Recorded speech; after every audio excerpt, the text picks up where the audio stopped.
Joining us now we have Michel Kilo, head of the Syrian Democratic Forum delegation. What is the outcome of your talks with Russian Foreign Minister Sergei Lavrov? The immediate outcome of the talks was predetermined by the fact that you have, on the one hand, a delegation from a country where a full-blown war is raging, and a great power on the other. You can hardly expect a specific outcome. Essentially, we wanted Russia to hear us out because we represent the oppressed people of Syria. We want to serve the people of Syria. We protect their interests, and we presented our position. I think we were frank and convincing. We told Russian officials what they needed to hear from various opposition groups in Syria. For the Syrian crisis to be resolved, Russia must assume a well-balanced stance. Russia plays a major role, but it should not be part of the problem. Russia has a long history of friendship with the Syrian people. The people of Syria expect Russia to help them gain freedom and overcome the current deadlock. The Syrians want Russia to take a fair approach, to be as fair as possible. Russia should not side with the forces that will surely lose in this struggle, that is, the current regime. Foreign Minister Lavrov said Russia was not committed to the current regime in Syria, but had alternative solutions. Lavrov made a few remarks about the lack of harmony among opposition groups and mentioned arms deliveries and other military issues. We responded very openly and frankly to all these concerns. Our delegation said that the opposition has decided to present a common front at the Cairo conference, and all opposition groups in Syria have signed the papers on a transition period and on the future of Syria. As regards the arms deliveries, we have pointed out that the procrastination of the Syria crisis makes it difficult to resolve the problems of arms. The sooner there is a fair solution to the crisis that would meet the demands of the Syrian people, the sooner it will be possible to cut the supply routes for arms deliveries.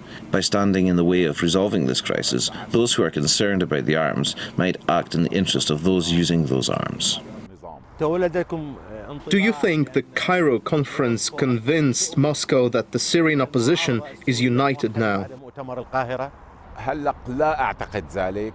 I don't think so, not anymore, but I think Moscow is on the way to understanding the real situation with the struggle underway in Syria. The problem is, Russia looks at the situation from the viewpoint of the ruling regime, whereas, like I told Lavrov, it should look at the ruling regime through the prism of the current problems. These problems are bigger than the regime, bigger than the opposition, and even bigger than Syria. These are international, regional, pan-Arabic problems. They cannot be resolved unless the conflict between the regime and the opposition is resolved. The crisis cannot be resolved unless there is international consensus on the way it should be resolved, on the way that would take Syria to democracy through a transition period, as 5 powers, including Russia, have agreed in Geneva. This is why Russia's role is very important. Russia can help resolve the Syria conflict democratically. This will lead Syria out of the current deadlock and put an end to violence, bloodshed and destruction in Syria.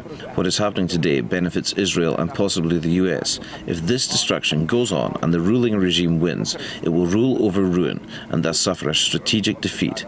If the opposition wins, it will inherit the country in an unmanageable condition. In any case, it is necessary to stop this violence, stop this bloodshed. All the efforts taken at the international and pan-Arabic levels in order to put an end to the violence only make the ruling regime all the more harsh. Events in Syria may eventually pan out in such a way that Russia will lose, as will the people of Syria.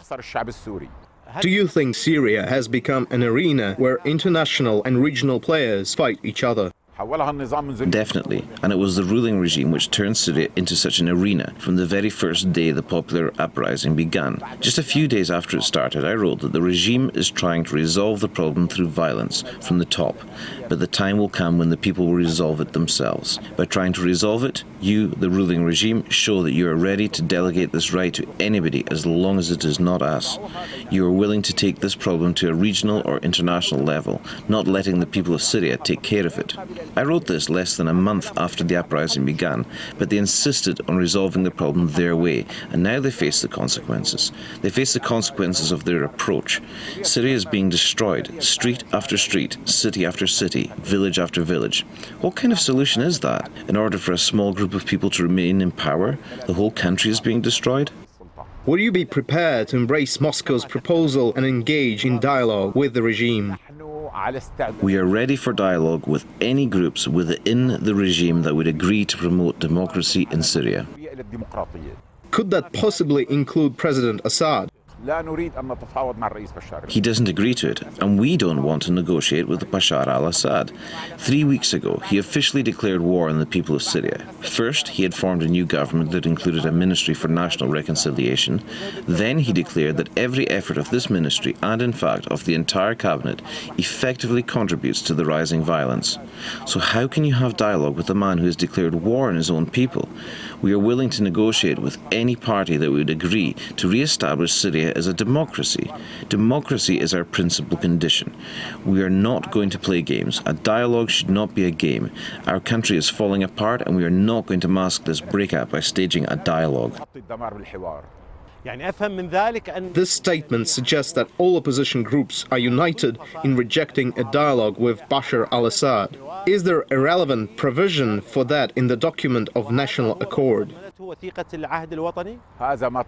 It is there in the transition plan, which provides for 2 stages within the transition period. Stage 1 shall actually start with deposing President Assad, and Stage 2 shall include reforms that will make us a democracy, such as appointing a new government of national unity, electing a new parliament, and adopting a new constitution. Are you confident that the revolution in Syria will not end up an Islamic revolution? We have emphasized in our deliberations with Foreign Minister Lavrov that there is a strong tendency for that, and the longer the crisis, the more radicalized it becomes. But the more they press, the starker the opposition from the Syrian people, who will not allow their country to go fundamentalist, just as they won't allow arms shipments to continue. Do you believe it is possible that Moscow might host a delegation that would represent all of the Syrian opposition in the foreseeable future? I hope this will happen, and even if it does not represent everybody, at least it should represent the majority. Do you think about the recent split within the military in Syria? Is it evidence that some of the big shots in power have realized the regime is doomed? Or are they still convinced that the Assad government is doing the right thing? First of all, it shows the government's reliance on violence has proven a failure. Secondly, it shows you cannot break the spirit of the people, and those with the regime have just realized this. It has become apparent that our country needs a different solution. Finally, it shows that peaceful protest by the people will eventually bring about the kind of outcome that the people see as desirable. What about the alleged involvement of Iran? Is that mere speculation, or are there specific facts to back this up? This is not just speculation. When Ayatollah Ali Khamenei declares that Iran will not permit a toppling of the Syrian regime, this is no speculation. He sees Iran as one of the parties to the crisis. He says that a collapse of the Assad regime will be a defeat suffered by Iran, but I hope it will be al-Khamenei who will get defeated in Syria.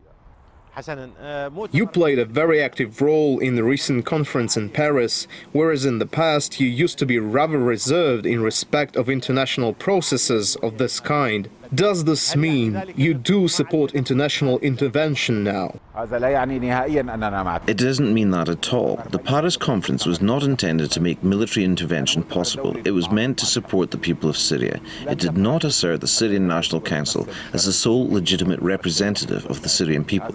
What urged us to take an active part in the meeting was the realization that the only parties represented in its deliberations will be those who come to the table. Certainly the conference does represent somebody, but we need to be clear that no single group is capable of toppling a despotic regime, such as the Syrian government, especially if they haven't got the public on their side. And now we have some people based outside Syria come out and claim that they are the opposition and the people stand behind them. What it really is a caricature of politics and an insult to the people. The Syrian National Council was merely one of the parties invited to the conference. They should realize that they are but one group within the opposition, and they are not entitled to speak on behalf of the entire opposition, and they seem to be starting to realize this, however, with great difficulty. This was Michel Kilo, member of the Syrian Democratic Platform, head of the Syrian opposition delegation that has been hosted by the Russian Foreign Ministry. Thank you, Mr. Kilo. Goodbye.